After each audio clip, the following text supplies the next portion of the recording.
అలానే శేషరావు ఆంధ్రప్రదేశ్ లో పరిపాలన ఎలా ఉంది అని అడిగితే సహజంగా ఏం చెప్తూ ఉంటారంటే కమ్మగా ఉంది అని చెప్పి ఆదినారాయణ రెడ్డి గారు చెప్తున్నారు. ఎవరు ఈ ఆదినారాయణ రెడ్డి గారు అంటే మాజీ మంత్రి. ఆ మంత్రి పదవి ఎవరు ఇచ్చారంటే చంద్రబాబు నాయుడు గారు 2014-19 మధ్యలో ఇచ్చారు. 2024 ఎన్నికల్లో బీజేపీ తరఫు నుంచి ఆయనకి బీఫామ్ రావడానికి పోటీ చేయడానికి అవకాశం కల్పించింది కూడా చంద్రబాబు నాయుడు. 2019 ఎన్నికల్లో ఘోరంగా ఓడిపోయాడు ఆదినారాయణ రెడ్డి. ఆ తర్వాత బీజేపీలో చేరాడు. ఇప్పుడు ఆంధ్రప్రదేశ్ పరిపాలన కమ్మగా ఉంది అంటూ సెటైర్లు వేశాడు. సెటైర్లు వేయడంతో పాటు ఆంధ్రప్రదేశ్లో బీజేపీ లేకపోతే జనసేన తెలుగుదేశం పార్టీ లేవు అనేది ఆయన అభిప్రాయం. సహజంగా ఈ మధ్యకాలంలో అనేక మంది నన్ను కలుస్తూ చెప్తున్నటువంటి మాట ఏం చెప్తుంటారు తెలుసా, నేను వీడియోలు చేయకపోతే అసలు తెలుగుదేశం పార్టీ అధికారంలోకి వచ్చిండేదని ఒక ఆయన అంటాడు. ఇంకొక ఆయన ఏమంటాడు, నా వాయిస్ విని ప్రతి నియోజకవర్గంలో 10,000 మంది ప్రభావితం అయ్యి తెలుగుదేశం పార్టీకి ఓట్లు వేశారని చెప్పి ఒక ప్రముఖ ఛానల్ యాంకరు అంటాడు. ఇంకొకళ్ళు ఏమంటారు, అసలు జనసేన లేకపోతే తెలుగుదేశం పార్టీ అధికారంలోకి ఎలా వచ్చేది అని ఇంకొంతమంది అంటారు.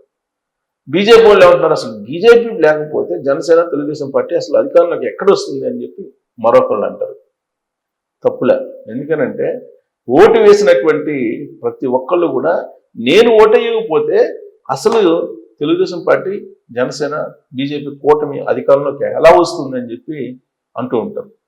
వీళ్ళందరూ అంటూ ఒక ఎత్తు అయితే ఆదినారాయణ రెడ్డి ఆయన ఆంధ్రప్రదేశ్లో ఉండేటువంటి ప్రభుత్వ పరిపాలనని ఒక సామాజిక వర్గం కోణంలో నుంచి చూపిస్తూ ఆయన మాట్లాడటం అనేది ఇప్పుడు తెలుగుదేశం పార్టీ వాళ్ళకి జనసేన వాళ్ళకి ఆశ్చర్యం కలిగిస్తుంది.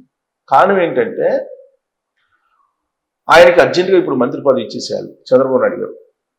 అప్పుడు కానీ పరిపాలన అద్భుతంగా లేదు, అద్భుతంగా ఉంది అని చెప్పి చెప్తారనమాట. సహజంగా చంద్రబాబు నాయుడు గారు ప్రెస్ మీటింగ్ పెట్టినా లేదంటే మీటింగ్లు పెట్టినా ఆయన పక్కన అసలు కమ్మ సామాజిక వర్గం నాయకుల్ని కూర్చోబెట్టుకోవడానికి కూడా ఆయన ఆలోచిస్తూ ఉంటారు.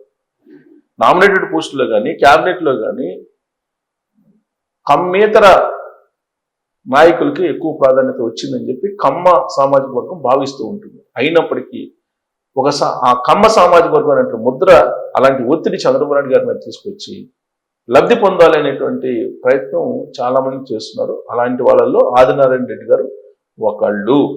అందుకే ఆయన అలాంటి వ్యాఖ్యలు చేశారు అనేది ఇప్పుడు ఆయన మీద సోషల్ మీడియాలో కానీ రాజకీయ వర్గాలు కానీ చర్చ జరుగుతుంది. మరి ఆయన కమ్మగా ఉంది పరిపాలన అనే దాంట్లో ఆంతర్యం ఏంటి అనేది మీరు ట్రోల్ చేయొచ్చు. Thank you.